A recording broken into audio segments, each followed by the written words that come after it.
Do you ever catch yourself saying, "It's not a big deal. Other people have it worse. I shouldn't feel this way"?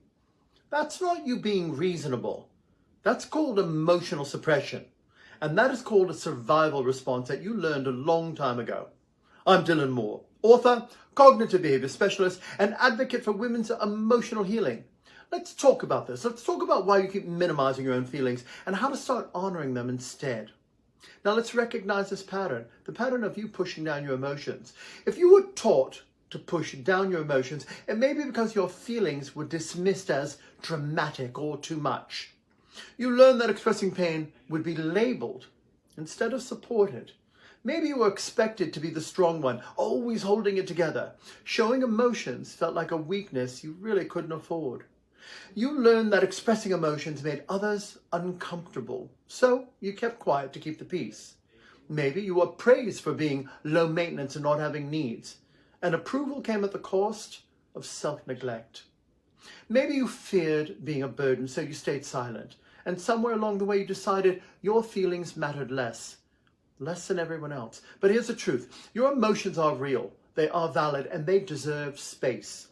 Let's discuss this hidden cost of your behaviors and how others may be benefiting from you remaining in a dysfunctional cycle. Well, were you always the one who didn't need much in relationships? If others knew you wouldn't complain, did they ever truly consider your needs? Did someone dismiss your emotions to avoid accountability? If they called you too sensitive, was it because they didn't want to face how they hurt you? Or were you taught to focus on others instead of yourself? If you learned that your worth came from caretaking, who benefited from you never asking for support? Did people rely on your silence?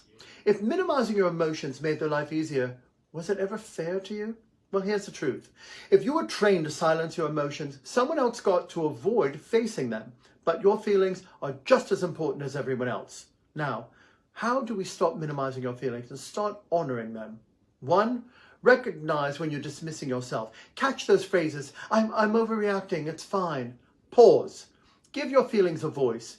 Journaling, speak them aloud, or even acknowledge them. Internally, it's really powerful.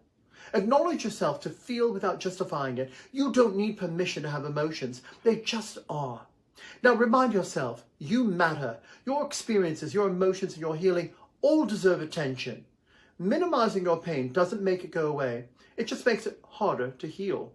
Because many people who function in emotional dysfunction may not realize it, but they tend to attract supporting players who either take advantage of their confusion or reinforce their limiting patterns. This can lead to emotional, psychological, or even physical harm.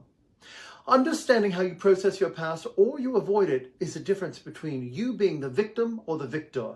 Your healing isn't just about the past, it's about reclaiming your future. If you're ready to stop silencing yourself and start feeling fully, drop a like in the comment below. Remember, your voice helps others feel safe in embracing their emotions. Remember, together we rise, together we thrive. Let's rise fierce into our new life of personal power and freedom.